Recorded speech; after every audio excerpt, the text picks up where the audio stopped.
You wouldn't trust someone finishing a 20-kilometre triathlon to fly a fully loaded passenger plane. Yet pilot fatigue is a contributing factor in around 1/5 of all fatal air crashes. So what are the causes of fatigue, and what is being done to prevent it? An individual feels the effects of fatigue when sleep loss or a disruption of cardiac rhythm occurs. Fatigue is a very difficult condition to notice, especially in oneself, as people are generally not reliable judges of their own fatigue levels. There's something called homeostatic pressure that builds up as we are awake, and that pressure becomes almost overwhelming after a certain amount of time, to the extent that there is evidence that the brain catches up on sleep periodically, almost unconsciously. And so there are periods of micro-sleep that occur after a certain amount of sleep deprivation. What Dr. Avani is describing happened to John Michaels after 30 hours awake, driving home from a day's fishing. I'd say the speed limit was 100 and I was going about 80. I'd slowed down a bit because of my condition. So I was a bit cautious, but I didn't expect, this. Airlines put procedures in place so that fatigue is not unreliably self-assessed, as Captain Holt explains. That's why we always have two pilots. So we have a challenge and response system to everything we do. Like when we make an entry into the computer, the flight management computer, we always get the other guy to respond. So we're always trained to recognise when the other crew member is not responding. So by having very standard procedures and saying, you've got to check this, so will I execute that change to the flight management or the navigation? If the guy's not responding, there's a bit of a clue there. So that's why we have these solid procedures that are always, on takeoff and in landing, the guy's got to respond to certain calls. So they're all the sorts of things. In a subtle sense, like in the cruise, if guys are sort of nodding off, you'd get a feel for that. And that's happened to me, and I'm sure it's happened to every other airline pilot in the world as well. So it's a matter of speaking up and saying, look, I am tired, I'm going to have a nap, or, or keep an eye on me, So it's a normal conversation every day on every flight deck. The consequences of not addressing the issue of fatigue can potentially be catastrophic. I knew I was tired, I knew I was swerving, and I feel like a 5-minute break could have helped, possibly. I mean, I didn't really expect the consequences, and the consequences were very severe. John took away some valuable lessons in fatigue management after the accident. Mr. Holt describes these lessons in practice on the flight deck. Yeah, so what they've got, they have a fairly mature system now. So in our organisation, NASA response, they've recognised that people need to rest for long tours of duty. So what they do is they provide our flight administration manual, which is our Bible that governs what we do in a procedural sense.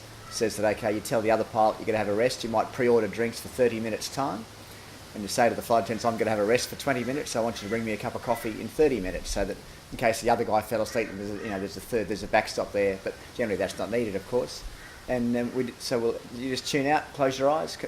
Anything more than about 20 minutes, you start to get into that deep rhythm sleep, which is hard to wake up from. So we don't advocate having naps for any longer than 20 minutes, but a 20-minute nap will sort of sort you out for 3 or 4 hours is generally the accepted rule. Fatigue has been the cause of 18 fatal accidents globally in the last 17 years. One such accident was the Kogan Air flight from New York to Buffalo, which claimed the lives of 49 people. It's fair to say that there are accidents around the world. There was a Dash 8 accident in North America a few years ago, which was quite well identified, where the pilots had sat around for 12 hours and then gone to work. They had their first duties cancelled, and they were both commuters, so they'd both flown in, and then they sat around for 12 hours, got right to the bottom of probably their circadian rhythm, and then flew late. And they had an accident where they didn't recognise the aeroplane was engine iced up. It was a Dash 8, so a pretty mature sort of operation, and they crashed and killed people. So fatigue is a really important part of our operation, or recognising fatigue. So, and there's been lots of accidents have been attributed to fatigue over the years. So it's just one of the many things we have to deal with. Such occurrences lead us to question whether regulations and company practices relating to crew rostering require updating in order to reflect what appears to be an increasing safety issue. Introducing fatigue risk management systems build on the Civil Aviation Safety Authority's basic regulations on managing fatigue. Fatigue risk management is becoming very topical. As part of the new air regulations that come out, that every airline has to have a safety management system, and part of the SMS, or the safety management system, is a fatigue risk management system. So they have to be able to document their procedures for dealing with fatigue, and then how they deal with pilots who are fatigued. So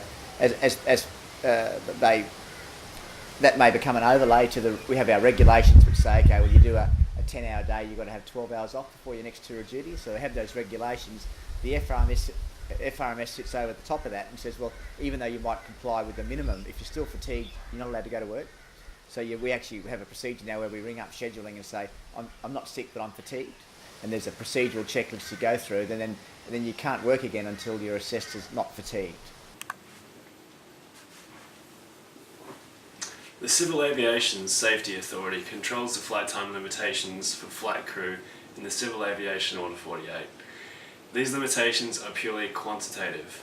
FRMS introduces qualitative measures to tailor for the needs of each individual pilot. Whilst there are multiple causes of fatigue, flight deck crews are becoming increasingly susceptible due to frequent sleep deprivation and circadian rhythm disruptions. These two physiological phenomena are direct results of their demanding flying schedules and long-haul flight duties. Well, we experience fatigue all the time because we often do long days, so we do lots of takeoffs and landings, and so it's important that we turn up for work fresh, having had a decent night's sleep. The regulations provide certain minimum rest periods, which we use, and then we get in and we do what we do during the day. So when we do I'd say a 12-hour day, which we do in the short-haul environment, we often do 4 takeoffs and landings. We have lots of weather, particularly in the summer where we're dodging around weather, so you do get tired. So we do have facilities where we can have rest in the cockpit if we need to occasionally. It's a NASA-sponsored program that Qantas has had taken on board, and then we managed our rest and our levels of activity such that we're still fresh enough at the end of a 12-hour day.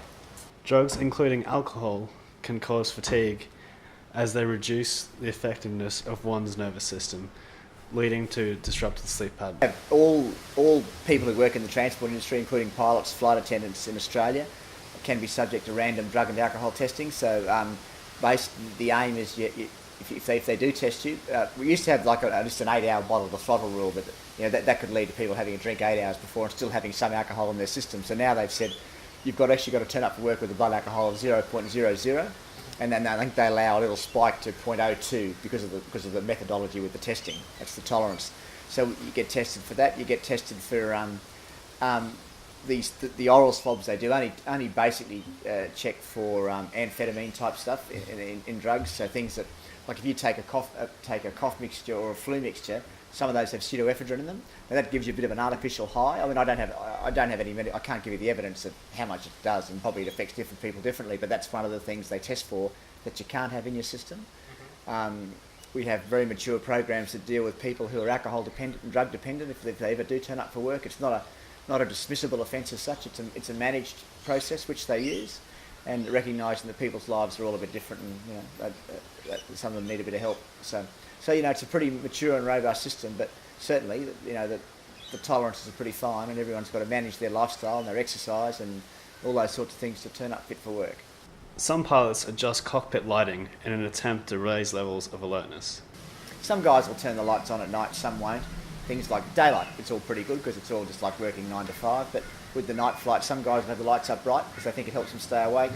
Other guys I actually prefer it because as your eyesight, as you get older, your eyes get tired if the light's too bright, so I find I turn it down, but it's dealer's choice.